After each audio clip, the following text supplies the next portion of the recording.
Queria pedir para que você abrisse sua Bíblia na primeira carta de Pedro, capítulo 2, versos 9 e 10. Primeira carta de Pedro, segundo capítulo, versículos 9 e 10.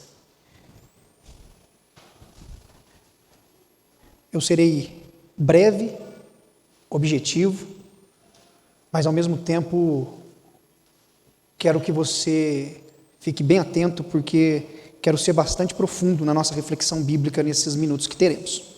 Primeira carta de Pedro, capítulo 2, versículos 9 e 10.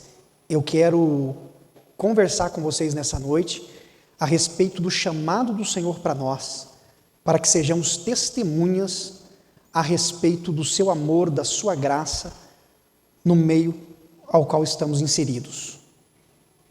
Nessa primeira carta de Pedro, capítulo 2, versos 9 e 10, o texto bíblico diz assim: Vós, porém, sois raça eleita, sacerdócio real, nação santa, povo de propriedade exclusiva de Deus, a fim de proclamardes as virtudes daquele que vos chamou das trevas para a sua maravilhosa luz. Vós, sim, que antes não erais povo, mas agora sois povo de Deus, que não tinhais alcançado misericórdia, mas agora alcançaste misericórdia. Amém até aí. Nós temos a facilidade de nos adaptarmos aos privilégios. Enquanto seres humanos, quanto mais privilégios recebemos, mais satisfeitos nos sentimos. Por outro lado, quando perdemos privilégios, nos sentimos prejudicados ou até mesmo injustiçados. No meio no qual estamos inseridos, temos a ideia de que merecemos mais. E em grande parte do tempo achamos que merecemos mais, inclusive, do que os outros. Somos incentivados a nos sentirmos sempre aqueles que merecem algo a mais. Sempre que conquistamos ou que recebemos esse algo a mais, nós passamos a nos sentir confortáveis com ele, e quando isso nos é tirado, achamos que algo ruim possa ter acontecido conosco. Vivemos num tempo em que quanto mais privilégios tivermos, melhor. Por isso que algumas pessoas sempre procuram ter algum benefício a mais diante daquilo que a vida lhe traz. Privilégios. Quando somos privilegiados, ficamos satisfeitos. Quando não somos, ficamos insatisfeitos. E à medida que o tempo vai passando, nós vamos deixando de lado as nossas responsabilidades para poder viver em função dos nossos privilégios. Nós nos acostumamos. Quando as pessoas fazem para nós o que nós deveríamos fazer, nós nos acostumamos. Isso acontece no trabalho, isso acontece em casa, isso acontece na faculdade. Não é raro você viver relações em que você desfruta de alguns privilégios. Você chega em casa e o almoço está pronto. Você levanta pela manhã e a cama está sempre arrumada. Mas você não arruma, você não faz o almoço, você tem privilégios. Alguém faz para você. Você é solteiro, você mora com seus pais e você não arruma a sua cama, mas a cama, incrivelmente, ela parece arrumada à noite quando você vai dormir. Você é muito privilegiado. Se um dia você chega à noite e a cama está desarrumada, você fala: por que não arrumaram minha cama? Privilégios. Alguém não arrumou minha cama. Você se sente prejudicado, mesmo sabendo que a responsabilidade de arrumar a sua cama é sua, ou pelo menos deveria ser. Privilégios. Você chega em casa, a casa está limpa, está com cheirinho de limpa. Jasmim. Você sente o cheiro, a casa está limpa, mas chega um dia que você chega, a casa está suja. Você acha ruim porque a casa está suja. Mas você não limpou para ela estar limpa. Mas você acha ruim que ela esteja suja. Privilégios. Você tem o privilégio de poder estudar, às vezes tem recursos financeiros para pagar a faculdade, privilégio. E a lista é grande, porque nós vamos tendo privilégios, só que, como seres humanos, quando recebemos privilégios, a partir do momento que nós nos adaptamos a ele, nós achamos que não é mais do que direito nosso tê-los. E quando isso nos é negado ou nos é tirado, nós nos indignamos, porque achamos que merecíamos mais do que o outro. Não importa se o outro tem ou se o outro não tem, o que importa é que eu preciso ter. E essa ideia de ser privilegiado, ela pode prejudicar de maneira profunda a nossa responsabilidade diante dos compromissos que temos. O texto que nós acabamos de ler fala a respeito do povo de Deus. E há características que são postas no texto que mostra que o povo é um povo privilegiado. Vocês são raça eleita, são sacerdócio real, nação santa, povo de propriedade exclusiva de Deus. Quando o apóstolo Pedro, ao escrever essa carta, diz que o povo é tudo isto, mostra privilégios. Vocês são eleitos. Ser eleito é um privilégio. Se você pensar no conceito de eleição, duas pessoas, uma escolhida, a outra não, ser escolhido é um privilégio. Certo? Eu fui escolhido, um privilégio. Sacerdócio real, poder ter livre acesso ao trono de Deus, à presença de Deus, ao diálogo com Deus, poder saber que eu falo e Deus me ouve, que eu sou representante de Deus diante do povo, representando o povo diante de Deus, que é a figura sacerdotal, é um privilégio. Ocupa uma posição, ocupa um cargo, e um cargo privilegiado. Quando fala que é uma nação santa, um povo separado, a ideia de santo aqui é ser separado, mostra que aquela nação específica recebeu algo que uma outra não recebeu até então. Privilégio. Povo de propriedade exclusiva de Deus. Nesse conceito, a exclusividade é um privilégio. Um povo que pertence unicamente ao seu Senhor. Quando Pedro escreve esses versos, ele aponta para um privilégio que fora recebido pelo povo. Um privilégio que nos alcança, enquanto igreja de Cristo, enquanto povo de Deus. Privilégios. Mas o problema é que, desde quando Abraão foi eleito, foi escolhido, foi chamado para poder dar prosseguimento, constituindo assim uma nação que viesse a ser farol, viesse a ser exemplo, paradigma, modelo para os outros povos, a própria nação de Israel teve uma compreensão limitada dos seus privilégios em relação às suas responsabilidades. Deus criou a humanidade, na figura de Adão e Eva houve a queda, o pecado, as coisas prosseguiram dando continuidade a uma humanidade, a uma nação. Houve vários povos que se separaram através da construção da Torre de Babel, e a partir da Torre de Babel, Deus escolhe um homem, chama um homem, chamado Abraão, para que a nação pudesse se fundamentar, para que a nação pudesse se estabelecer, mas se estabelecer para que fosse exemplo para os outros, e não para que se sentisse privilegiados na sua zona de conforto como um povo que julga os demais. O propósito de Deus é que a humanidade entendesse a sua vontade. E para isso, Deus parte de uma pessoa que constitui um povo.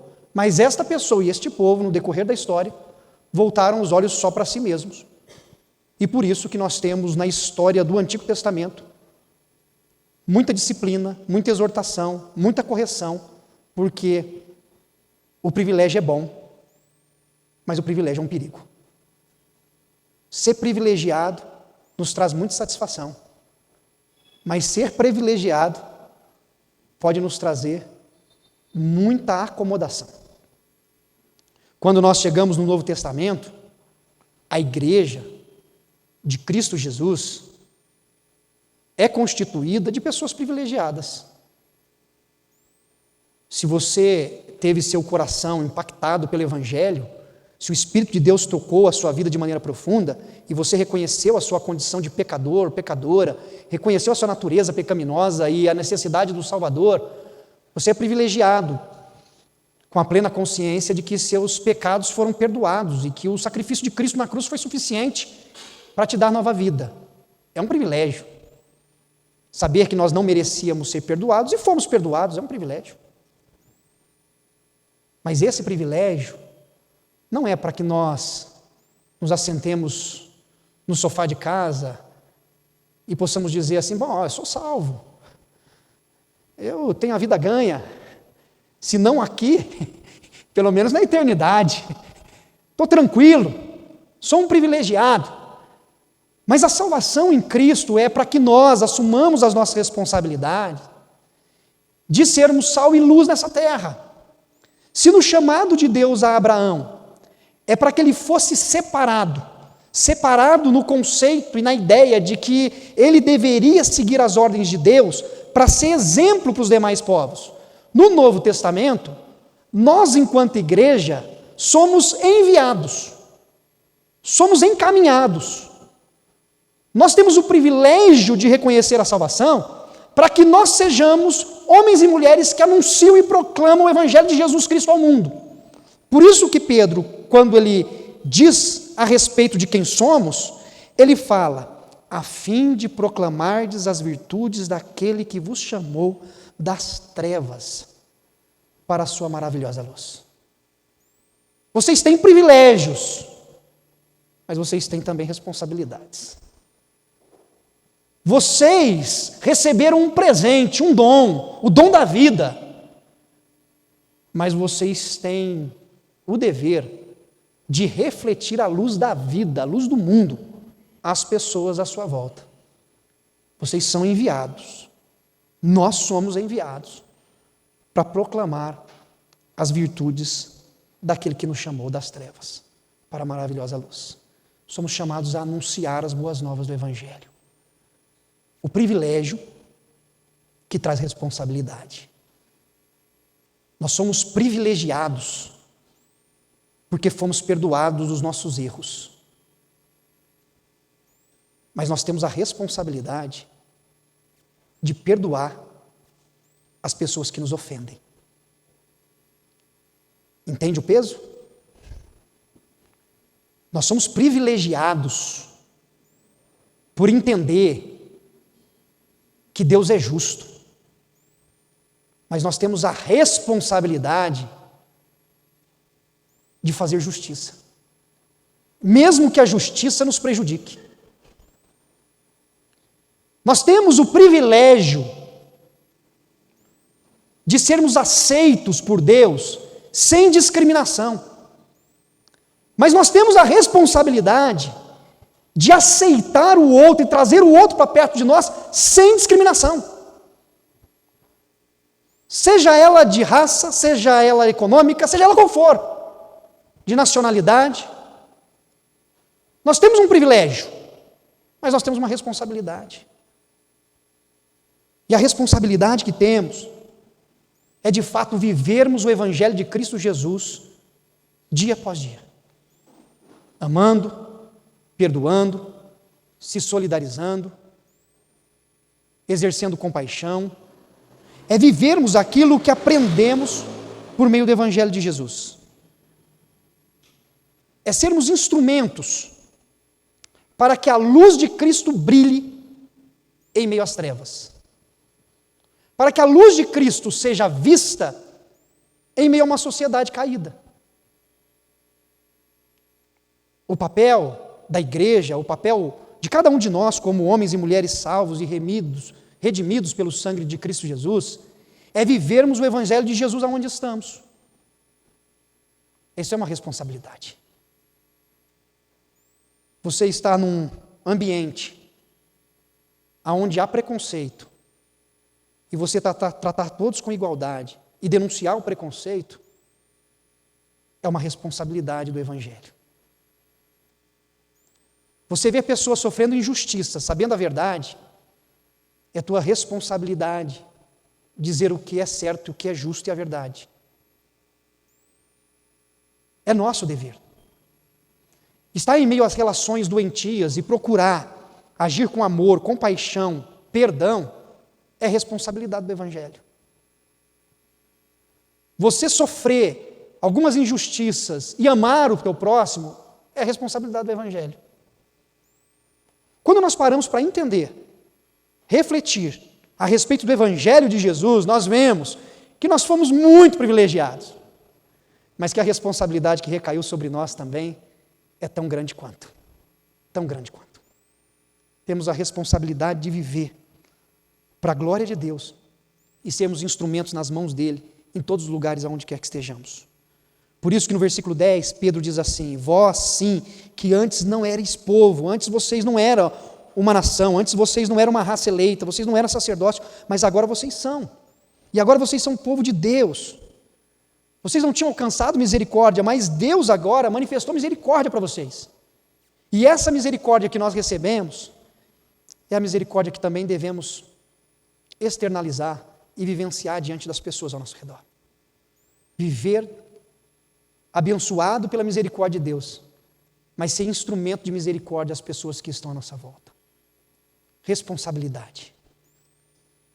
Que Deus nos ajude em Cristo Jesus para que nós assumamos as nossas responsabilidades, para que nós possamos agradecer a Deus pelo privilégio de termos sido chamados, eleitos, mas que possamos dizer também para o Senhor que estamos dispostos a servi-lo, segundo a sua vontade, segundo o seu querer. Talvez nós estejamos tão acostumados com tantos privilégios que nós nos esquecemos das nossas responsabilidades. Porque os privilégios parecem ser mais atrativos, gera em nós mais satisfação. Entretanto, o que nós precisamos nos lembrar diariamente é que, junto com os privilégios, vem responsabilidades. E que Deus nos ajude a prosseguirmos. Eu penso a respeito de como devia ser a mentalidade de um hebreu, lá na época de Abraão, depois que veio novas gerações. O conceito de eleição que nós temos hoje, muito bem elaborado teologicamente, doutrinariamente, ele é profundo, ele é complexo até.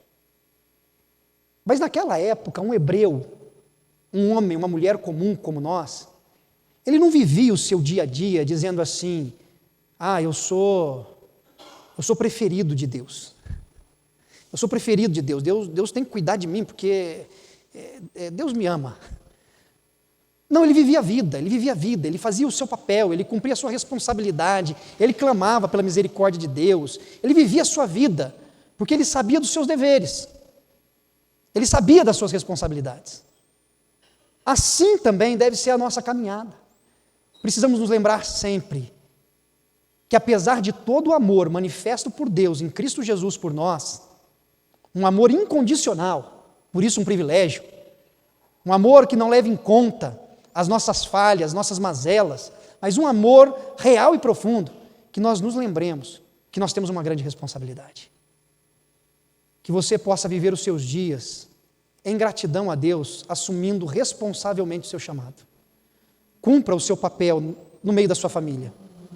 Ajude os membros da sua casa, ame os membros da sua casa. Assuma o seu papel no seu ambiente de trabalho, ame os seus colegas de trabalho, seja responsável, faça a sua parte, perdoe aqueles que te ofendem. Assuma o seu papel na comunidade cristã, use o seu dom, o seu talento, sua habilidade.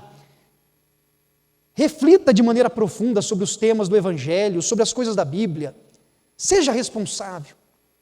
E que nós possamos juntos ver a luz de Cristo brilhando em muitos outros corações. Porque esse é um chamado do Senhor para nós, que fomos alcançados pela misericórdia de Deus. Que Deus nos ajude e que nós possamos assumir responsabilidades, desde as mais simples. Como eu usei no começo, é muito bom chegar em casa, depois que você levantou, foi para a escola ou foi para o trabalho, chegar e a cama está arrumada, não é bom? É uma beleza, não é? Às vezes a mamãe trocou até o lençol. Você está com 30 anos, a mamãe está trocando lençol para você. Nutella. Mas vai lá, troca o lençolzinho. Fala, não, é minha responsabilidade. A louça está suja. Fala, não, hoje a louça é minha. Fala, bem, pode deixar que hoje eu lavo a louça. Vou estragar minha unha também. Depois você corta. Sabe, assuma a sua responsabilidade. Venha para a comunidade, fala, pastor, conta comigo, eu vou ajudar também. Né? Eu ajudo a ensinar, eu ajudo a tocar, eu ajudo no que for preciso. Assuma as suas responsabilidades nos ambientes em que você está. Mas sempre fazendo isso, lembrando que você tem Cristo Jesus como Senhor da sua vida. E como parte da raça eleita, do sacerdócio real, da nação santa, do povo de propriedade exclusiva de Deus, você fará isso para a glória e honra do nome dEle. Amém?